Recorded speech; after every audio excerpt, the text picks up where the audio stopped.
வணக்கம். Welcome to அங்கனா சமையல். நம்ம இன்னைக்கு ஒரு சிறந்த ஒரு காலை உணவு தான் பார்க்க போறோம். நம்ம பண்டைய தமிழர்களின் பாரம்பரியமான மிகச்சிறந்த உணவான இது. பேர் வந்து பஞ்சமுட்டி கஞ்சி. இது ரொம்ப ரொம்ப ஆரோக்கியமான காலை உணவு. காலப்போக்குல இது நம்ம மறந்து போயிட்டோம். இந்த பேரு பார்த்தீங்கன்னா, பஞ்சமுட்டி கஞ்சி. வேற ஒண்ணும் இல்லங்க. இது 5 பொருள் சேர்த்து செய்றதுனால பஞ்சமுட்டி கஞ்சின்னு பேர் வந்திருக்குது. இந்த மாரி நம்ம ஆரோக்கியமான காலை உணவு எடுத்துக்கும்போது, நமக்கு அன்னைக்கு பொழுது எல்லாமே ரொம்ப உற்சாகமா இருக்கும். இதில வந்து நமக்கு தேவையான புரதச்சத்து, நார்ச்சத்து, கால்சியம், அயன் மற்றும் எல்லா சத்துக்களும் ஒரே வேளையில நமக்கு காலையில உணவா எடுத்துக்கும்போது, அன்றைய பொழுதே நமக்கு ரொம்ப உற்சாகமாவும், ஆரோக்கியமாவும் இருக்கும். அதோடு மட்டும் இல்லாம, இந்த குழந்தையிலேருந்து பெரியவங்க வரைக்கும் எல்லாருக்குமே தாராளமா குடுக்கலாம். ஒரு மிகச்சிறந்த உணவான இந்த காலை உணவு பஞ்சமுட்டி கஞ்சி. எப்படி செய்யுதுன்னு பார்க்கலாம் வாங்க. இப்போ முதல்ல ஒரு வாணல அடுப்புல வச்சுக்கங்க.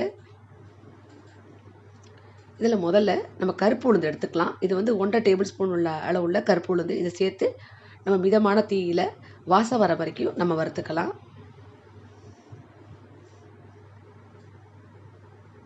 இது கொஞ்சம் செவந்துக்கிற வரைக்கும் நம்ம வறுத்துக்கிட்டா போதும். இப்போ பாதி அளவுக்கு வறுபட்ட பிறகு, இப்போ இது கூடவே நம்ம பாசிப்பருப்பு சேர்த்துக்கலாம். இதுவும் 1 1/2 டேபிள் ஸ்பூன் அளவுள்ள பாசிப்பருப்பு. இதையும் சேர்த்துட்டு 2த்தையுமே நல்லா ஓரளவு செவக்க வாசம் வர வரைக்கும் நம்ம வறுத்து எடுத்துக்கலாம்.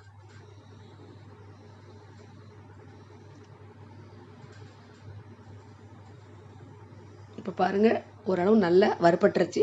இந்த அளவுக்கு செவந்து வந்திருக்கு. போதும். இப்போ நம்ம அடுப்பு ஆஃப் பண்ணிட்டு, இதை நம்ம எடுத்துக்கலாம். இப்போ நம்ம ஒரு குக்கர் எடுத்துக்கலாம். இதில் நான் வந்து கொண்டக்கடலையை நைட்டே ஊற வச்சுட்டேன். 2 டேபிள் ஸ்பூன் அளவுள்ள கொண்டக்கடலை. அதே மாதிரி துவரம்பருப்பு 1 1/2 டேபிள் ஸ்பூன் அளவு. இது 10 நிமிஷத்துக்கு முந்தைய ஊற வச்சுருக்கேன். இந்த அளவுக்கு ஊறி இருக்குது. இப்போ இதுக்கு தேவையான அரிசி பார்க்கலாம். இது சின்ன டம்ளரால் 1 டம்ளர் அளவு. இது 150 கிராம் அரிசி. இப்போ நம்ம வறுத்த உளுந்தையும் பாசிப்பருப்பையும் கழுவி சேர்த்துட்டேன் குக்கரில். இப்போ இது கூடவே நம்ம ஊற வச்ச துவரம்பருப்பு சேர்த்துக்கலாம். இப்போ கொண்டக்கடலை சேர்த்துக்கலாம். நீங்கள் கடலைக்கு பதிலாக நிலக்கடலை கூட சேர்த்துக்கலாம். மற்ற எந்த பயிர் வகை கூட நீங்கள் சேர்த்துக்கலாம். ஆனால் ஏதாவது ஒரு கடலை சேர்த்துக்கணும். இப்போ நான் அரிசியை கழுவி இது கூட சேர்த்துக்கிறேன். இது வந்து 1 டம்ளர் சின்ன டம்ளர் அளவுள்ள 150 கிராம் அரிசி, பச்சரிசி. இப்போ கழுவி சேர்த்தாச்சு. இப்போ எல்லா பொருளையுமே சேர்த்த பிறகு தண்ணி சேர்த்துக்கணும். இப்போ நம்ம அரிசி எடுத்த டம்ளரால் 3 1/2 டம்ளர் அளவுக்கு தண்ணி சேர்க்கணும். இப்போ முதல்ல நம்ம 1 டம்ளர் தண்ணி சேர்த்துட்டேன். இப்போ 2வது டம்ளர். இப்போ இது 3வது டம்ளர் தண்ணி. அடுத்தது இன்னொரு 1/2 டம்ளர் தண்ணி சேர்த்து நம்ம எடுத்துக்கலாம். இப்போ நம்ம எல்லாத்தையும் சேர்த்தாச்சு. இப்போ இது கூட ஒரு 1/4 டீஸ்பூன் அளவுக்கு வெந்தயத்தை சேர்த்துட்டு, இப்போ குக்கரை மூடி வச்சு நம்ம அடுப்பை பற்ற வச்சு வேக விடலாம். இப்போ நீங்கள் இது வந்து 4 அல்லது 5 விசில் விட்டால் போதும். உங்கள் குக்கருக்கு தகுந்த மாதிரி நீங்கள் வச்சுக்கோங்க. நான் ஒரு 5 விசில் விட்டு எடுத்துக்கிறேன்.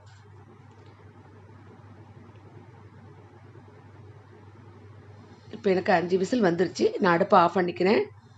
அடுப்பை ஆஃப் பண்ணிவிட்டு ப்ரெஷரெல்லாம் ரிலீஸ் ஆனதும் இப்போ திறந்து பார்ப்போம். பாருங்கள், கரெக்டாக வெந்திருக்குது. உங்களுக்கு தண்ணி அதிகமாக வச்சிங்கன்னா குக்கரில் பொங்கி பொங்கி வெளியில் வரும். அதனால் இந்த மாதிரி அளவுக்கு வச்சுக்கோங்க. இப்போ கரெக்டாக வெந்திருக்கு பாருங்கள். இப்போ நம்ம இந்த சூடோடு இருக்கும்போதே நம்ம இதுக்கு தேவையான தேங்காய் துருவலை சேர்த்துக்கலாம். ஒரு 3 டேபிள் ஸ்பூன் அளவுக்கு தேங்காய் துருவலை சேர்த்துட்டு, இதுக்கு தேவையான உப்பு 1/2 டீஸ்பூன் அளவுக்கு கல் உப்பு சேர்த்து இப்போ நல்லா கலந்துக்குங்க. சூடாக இருக்கும்போதே தேங்காயை கலந்துக்கிட்டிங்கன்னா நல்ல ஒரு டேஸ்ட்டும் நல்லா வாசமும் நல்லாயிருக்கும். கலந்து விட்டுட்டு இது கெட்டியாக இருக்குது. இப்போ நம்ம வெதுவெதுப்பான தண்ணி சேர்த்து கலந்துக்கணும். இப்போ தண்ணி வந்து உங்களுக்கு தேவைக்கு தகுந்த மாதிரி சேர்த்துக்குங்க. உங்களுக்கு எந்த அளவுக்கு திக்னஸ் வேணுமோ அந்த அளவுக்கு தகுந்த மாதிரி பார்த்துட்டு சேர்த்து நல்லா கலந்து எடுத்துக்குங்க. நான் ஒரு 1 1/2 டம்ளர் தண்ணி சேர்க்குறேன். ஆனால் தண்ணி மட்டும் வெதுவெதுப்பான தண்ணியை சேர்த்துக்குங்க. பாருங்கள், இப்போ நல்லா கலந்து சேர்ந்த மாதிரி வந்துருச்சு. கஞ்சி பார்க்கவே ரொம்ப நல்லாயிருக்கு பாருங்கள்.